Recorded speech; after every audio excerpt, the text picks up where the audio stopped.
L'aventure d'Emeralda, la petite sirène, le secret du coffre ancien.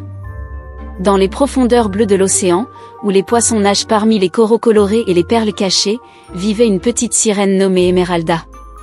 Curieuse et aventureuse, Emeralda passait ses journées à explorer les merveilles cachées de son royaume sous-marin. Un matin ensoleillé, alors qu'elle jouait à cache-cache avec les rayons du soleil, une lueur dorée attira son regard. C'était une clé ancienne, ornée de symboles mystérieux, échouée sur un banc de sable près de la surface.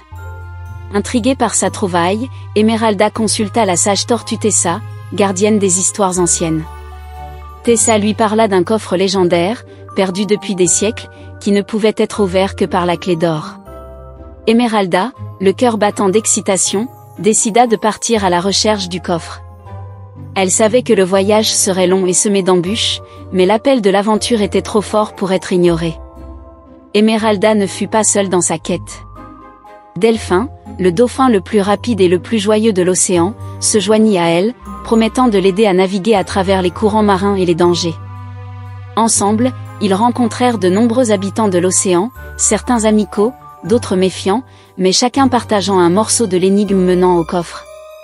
Le voyage fut rempli de défis. Des tempêtes sous-marines les égarèrent, des champs de méduses électriques testèrent leur agilité, et des abîmes sombres testèrent leur courage. À chaque épreuve, Emeralda et Delphin découvraient en eux des forces insoupçonnées, une détermination sans faille et un lien d'amitié indéfectible. La clé les mena finalement à une grotte obscure, gardée par Octavius, le plus ancien et le plus sage des poulpes. Octavius, avec ses 8 yeux pénétrants, vit la pureté de leur quête et accepta de les laisser passer. Au fond de la grotte, ils trouvèrent enfin le coffre tant recherché. Avec un mélange d'anticipation et de nervosité, Emeralda inséra la clé dans la serrure. Le coffre s'ouvrit dans un souffle de bulles magiques, révélant non pas des richesses matérielles, mais des rouleaux de parchemins anciens, contenant les sagesses perdues du monde sous-marin. Emeralda comprit alors que la véritable trésor était la connaissance et l'histoire de son peuple. Le retour d'Emeralda fut célébré comme celui d'une héroïne.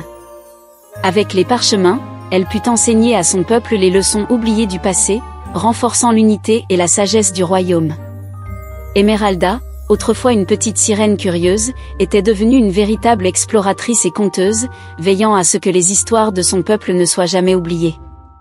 La clé d'or, symbole de l'aventure d'Emeralda, fut accrochée au plus haut sommet du palais de corail, rappelant à tous les habitants du royaume que les plus grandes découvertes résident souvent dans le voyage, et non dans la destination.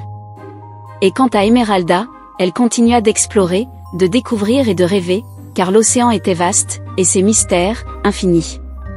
Cette histoire prolongée vous emmène dans une aventure immersive à travers le monde sous-marin, mettant en lumière la curiosité, l'amitié, et la soif de connaissance.